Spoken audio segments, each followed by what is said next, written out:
महाराष्ट्र के मंत्री माणिकराव कोकाटे का विधानसभा सत्र के दौरान मोबाइल पर रमी खेलते हुए वीडियो को लेकर राजनीति गर्मा गई है। कोकाटे के मुद्दे सहित सत्ता पक्ष के नेताओं ने बियर बार के मुद्दे और लाडली बहन योजना को लेकर विपक्षी गठबंधन महाविकास अघाड़ी की सहयोगी शिवसेना उद्धव गुट के नेता अंबादास दानवे ने सरकार पर जमकर निशाना साधा। अंबादास दानवे ने सरकार पर आरोप लगाते हुए कहा है कि सरकार में बहुमत होने के बावजूद भी कार्रवाई करने की ताकत नहीं है। हमाम में सब नंगे होने वाली परिस्थिति बनी हुई है। मुख्यमंत्री ने बोला था कि कड़क कार्रवाई करेंगे, लेकिन सिर्फ बड़ी बातें हुई हैं, कार्रवाई करके दिखाएंगे तो मानेंगे। दानवे ने कहा कि जनता के बीच हमें बीजेपी को 10 में से 9 लोग गाली देते हैं, फिर भी उनको वोट कैसे मिलता है, ये बड़ा प्रश्न है। आता काय बघणार त्याच्याकडे, कारण आता मला असं वाटतं स्पोर्ट्स विभागामध्ये आता रम्मीच्या स्पर्धा लवकरच सुरू होतील आता, आणि रम्मीला काही फार उन्हाळा पावसाळा हिवाळा या गोष्टीची गरज पडणार नाही असं दिसतंय।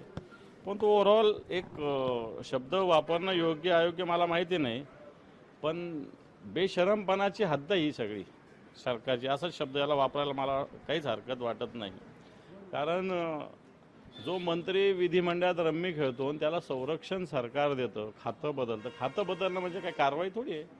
या राज्यातले सगळे खाते समान ताकदीचे असतात, ज्याचं काम करणाऱ्याच्यावर ते अवलंबून असतं। त्यामुळे काही क्रीडा खाते कमी आहे असं मी समजणार नाही, किंवा त्याचं अवमूल्यन करू कोणी करू नये असंही माझं मत आहे। परंतु रमी खेळायला येणाऱ्या काळात राज्य सरकार अधिकृतरित्या एक खेळाचा दर्जा देईल का काय, हा माझ्या मनात आता प्रश्न निर्माण झाला आहे। आणि म्हणून कोकणटेवर कारवाई झालीच पाहिजे या मागणीवर आम्ही ठाम आहोत, आणि आम्ही आता राष्ट्रपतींना भेटणार आहोत। या संदर्भात आम्ही आता लवकरच राष्ट्रपतींची भेट घेणार आहोत। हे सरकार जे आहे ना, भले यांच्याकडे मेजॉरिटी आहे पण यांच्यात ताकद नाही आहे। नुसतं मेजॉरिटी असणं म्हणजे ताकदवान सरकार नसतं, त्याला दम लागतो त्या सरकारला। मला वाटतं ती ताकद ती दम या सरकारमध्ये नाही। हे सरकार गुत्तेदारीमध्ये कॉन्ट्रॅक्टमध्ये भ्रष्टाचारामध्ये गुंतलेलं आहे, आणि मग हमाम में सब तशा पद्धतीने एकमेकावर कोण कारवाई करणार, अशी स्थिती आता झालेली दिसते। ओव्हरऑल सगळेच मुख्यमंत्री किती वेळेस म्हटले बेशिस्त खपवून घेणार नाही, कडक कारवाई करू, तीव्र कारवाई करू, आता सहन करणार नाही। हे नुसते शब्दाच्या बुडबुड्याला काय अर्थ आहे? कारवाई करा ना।